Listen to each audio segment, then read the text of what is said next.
Hi friends, this is Terry from the Frugal Connection. One of the things in my new recipe book, Simple and Nutritious, that I talk about is being able to saute items, vegetables without oil. And I kind of wanted to give a little demonstration of that today because when a friend of mine, when I first started this journey, and she was mentioning to me that, you don't need to use oil when you cook. I think I kind of made a face because I really didn't understand what that meant, or I just wasn't enthused about it. And to me, it seemed like you would lose all the flavor if you weren't using olive oil or butter or any other kind of oil when you were trying to saute onions and garlic and celery and peppers and all those things that we're so used to doing. And so today I just want to demonstrate that briefly. You're probably not going to see my face too much because I wanted to show you my saucepan. And I usually always start with a non-stick saucepan, though I have done this on my cast iron skillets. And all you need is whatever vegetables you're going to use and some water. I do use a little bit of salt just to draw some of the moisture out of the vegetables, but you don't even need that. You literally, just the dry saute and the water is more than enough. I've done it both ways. So anyway, I just want to show you now. So what I'm going to do is I'm going to start by getting my skillet started. And you do this over low heat because if it's too hot, you will burn the vegetables. And you start out without water because you just want to get it going on low, and you're only using the water as needed to prevent sticking.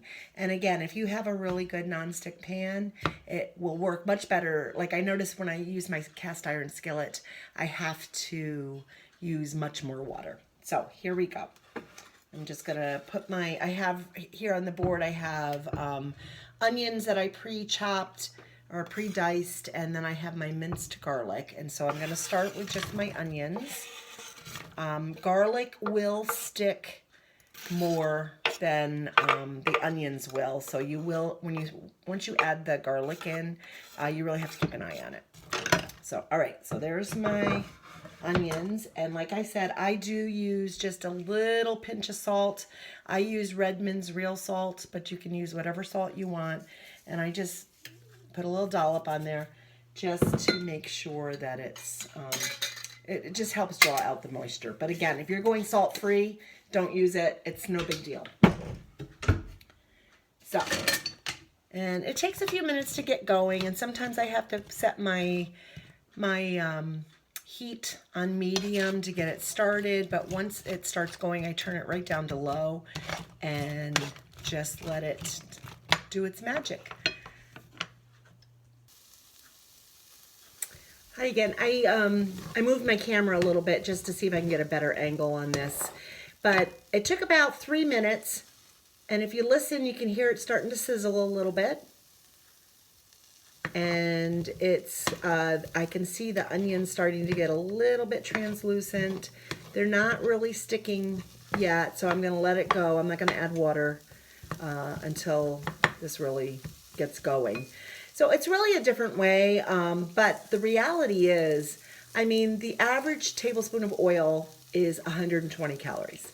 It has no nutritional value despite what the oil companies tell us. It is basically highly processed oil that just coats not only your food, it coats your arteries, everything. And so if you can get away with not cooking with it, you will save yourself a ton of calories. And one of the things is, like when I was cooking with it, we say a tablespoon is 120 calories, but I most certainly used more than that because I would go around the pan 2 or 3 or sometimes 4 times. And so right with just the oil, before I even added any food, I probably had about 600 to 700 calories. So now, if you can hear this sizzling and it's sticking a little bit, so I'm just gonna add a tiny bit of water. And again, it's maybe a tablespoon or 2 of water, and it will evaporate, but what it does is immediately my onions have started to release, and I'm going to just continue to saute this for, I have it, my stove goes from low, and then it has numbers from 1 to all the way up to 7, and then it hits high. And right now I have this on a 3. So you do what works for you, and you may find if you have a gas stove, it probably will cook faster, but you just have to make sure you keep the flame on low with that. And if you can see this at all, they're starting to get translucent. They still have a few more minutes to go before I add the garlic in, and then I will show you when I get to that step. Okay, this is still going, and it's getting there. I'm going to add just a tiny bit more water because I think it needs a little bit more. And when you first add that water, you'll find that it'll steam up on you, but then it'll evaporate as the onions cook. And I think I'm ready to add let me just show you what this looks like. Oh, sorry. It's getting there. And I apologize. My phone is old, and I refuse to buy a new one until it's absolutely at the very end of its life because they're expensive. My kids like to make fun of me because they're like, oh, that phone is so ancient, Mom. And I'm like, well, unless it's dead, it's still working, and I'm going to keep going with it. So, okay, I added my garlic, and what I usually do is I'll leave the garlic sitting on top of the onions a little bit so they're not directly on the pan, because again, garlic is funny like that, and that will stick. And you know, if you don't want to use a huge amount of water, obviously, if you just kind of let it go in there with the onions, as you can see, there you go.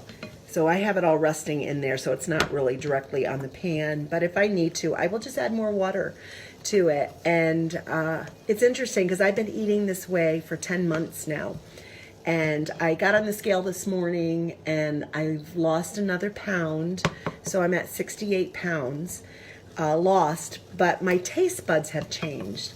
And so now when I do eat something that might have some olive oil on it, or if you know, if I go out to eat or if I'm at a friend's house, I don't make a big stink about this. I mean, this is my way of eating that has helped me lose weight, but I'm not militant about it, and I'm not going to ruin relationships over it.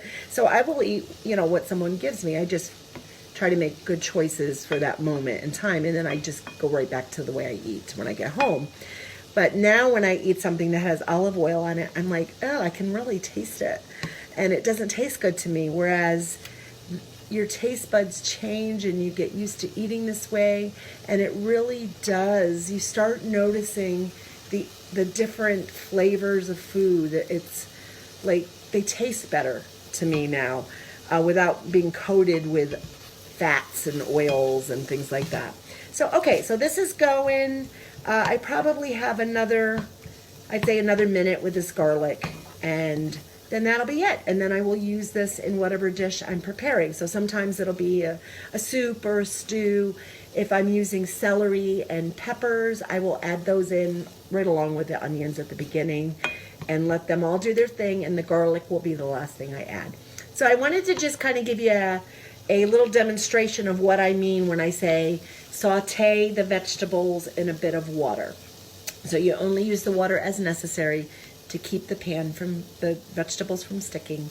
But it works great when it's put into whatever you're making. You don't notice the difference at all, and you're saving yourself a ton of calories, but you're saving money too, because olive oil and all those oils are expensive, and in the long run they're expensive for your health because they just drive up your cholesterol and all kinds of other things. So I hope you found this helpful. You can check me out on thefrugalconnection.com.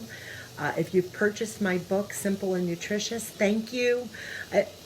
It warmed my heart yesterday at church when a friend pulled it out of her purse. She had bought the book and she had little tabs on all the recipes she wanted to try. And I really, truly appreciate all of you who have purchased, and those of you who have left a review for me on Amazon, because that really does help with sales and just help people know whether it's a good book or not. So thank you, and I hope you have a great day. Enjoy the eclipse. If you're in the path of totality, wear your glasses. Don't burn your eyes out. Thanks. Have a good one.